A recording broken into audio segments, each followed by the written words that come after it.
Star Trek's most incredible alien is a total secret to the TV show, which is a crying shame. The most incredible alien creature in the Star Trek universe is a total secret to fans of the TV shows and movies.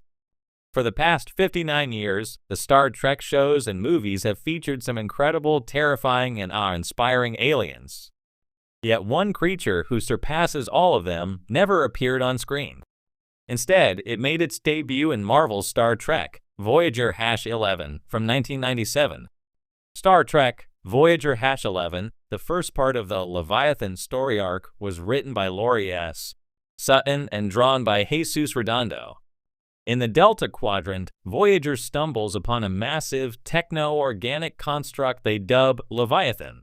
The ship, which is sentient, came from outside the galaxy to study ours, yet it does so in a disturbing fashion, luring ships in and incorporating them into its structure. Since 1966, Star Trek has served as a cultural touchstone for generations of fans, all drawn to the fantastic worlds the show depicts, as well as the franchise's optimistic view of the future. Beginning with the Talosians in Star Trek's first episode, The Cage, the franchise has featured powerful alien races. These aliens, who sometimes have powers and abilities far beyond humans, have forced Captains Kirk, Sisko, and Janeway to think outside the box in order to defeat them. Many classic Star Trek episodes are built around this premise and often reinforce the franchise's ideals. These novels and comics, while not an official part of the canon, offer additional insight into the characters and their backstories. While Star Trek has thrived on TV and theater screens, it has also inspired a large body of non-canonical work that still manages to enhance the experience for fans. The first Star Trek comics, published by Gold Key, appeared within a year of the show's premiere. The first Star Trek novels appeared around this time as well. These novels and comics, while not an official part of the canon, offer additional insight into the characters and their backstories. Paramount Pictures, despite not regarding them as official, have still taken elements from them to use in the shows and movies.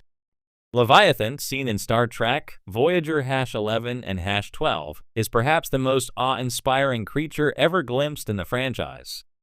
It is massive, easily dwarfing Voyager and any other spacecraft or starship. Leviathan is an incredibly complex creature, capable of technological feats beyond the Federation, the Klingons, and maybe even the Borg. In Star Trek, Voyager-12, as Leviathan retreats, the crew are amazed at how fast it traveled. It approached warp 9.9 with no problems. Most Starfleet vessels can only go this fast for limited amounts of time. The Star Trek universe is rich with aliens, from the stoic Vulcans to the warlike Klingons and the enigmatic founders of the Dominion. Across hundreds of episodes and movies, fans have encountered dozens of species, some terrifying, some beautiful, all fascinating in their own way. But one of the most astonishing alien beings ever conceived in Star Trek lore never made it to the screen, and its absence is a genuine tragedy.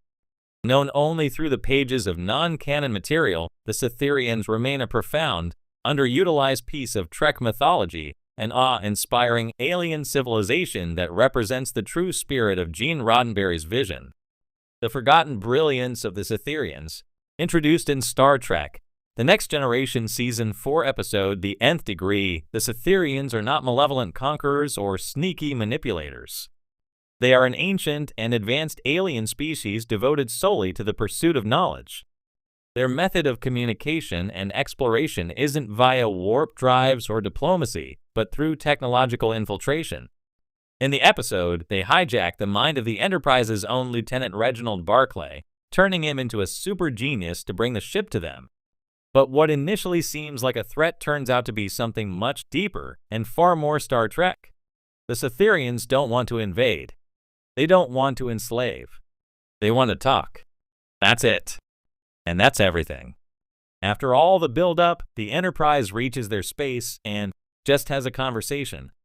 No phasers, no space battles, no political intrigue. Just a cultural exchange with an incomprehensibly intelligent species who are simply lonely in their omniscient splendor. And then, just like that, the Enterprise is sent home. The mystery, the restraint, and the quiet grandeur of the Cytherians make them the most astonishing alien species that Star Trek never truly explored. And that's a crying shame. A missed opportunity for a new kind of storytelling.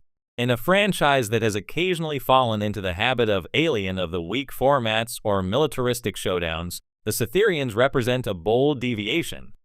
They are quintessentially Trek, peace-seeking, unknowable, and humbling. Their mere existence raises questions about what it means to explore, to communicate, and to evolve. Imagine an entire episode, or even a mini-arc devoted to deeper interaction with the Cytherians. What might their history be? What happens when a civilization reaches such heights that it has no more worlds to conquer, only minds to meet? Yet outside of the nth degree, the Cytherians are never seen again. Not in Deep Space Nine, not in Voyager, and not even in the rich, world-building expanses of Star Trek, Picard, or Discovery. Despite numerous time travel plots, galaxy-ending threats, and first contacts, no one ever circled back to arguably one of the most fascinating alien mysteries ever hinted at in TNG. They could have been the Q without the ego. Let's be honest, fans love the Q continuum, but Q himself is a bit of a trickster god. While he poses existential questions, he does it with smug flair, often dancing on the line between charming and irritating.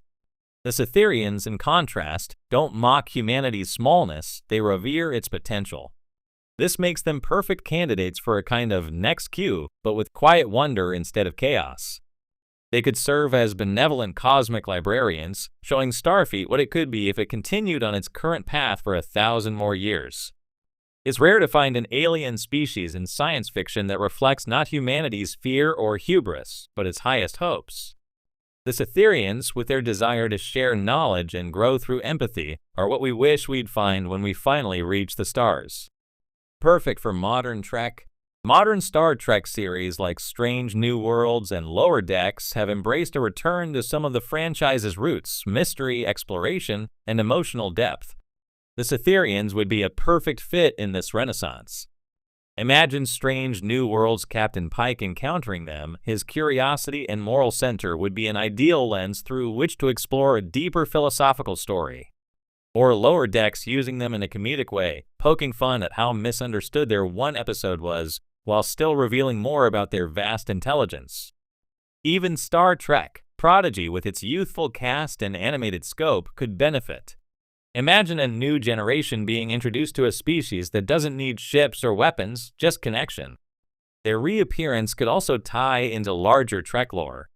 Maybe they knew the Organians. Maybe they predate the Preservers. Maybe they are part of the Preservers. These kinds of mysteries are ripe for exploration. What their absence says about Star Trek.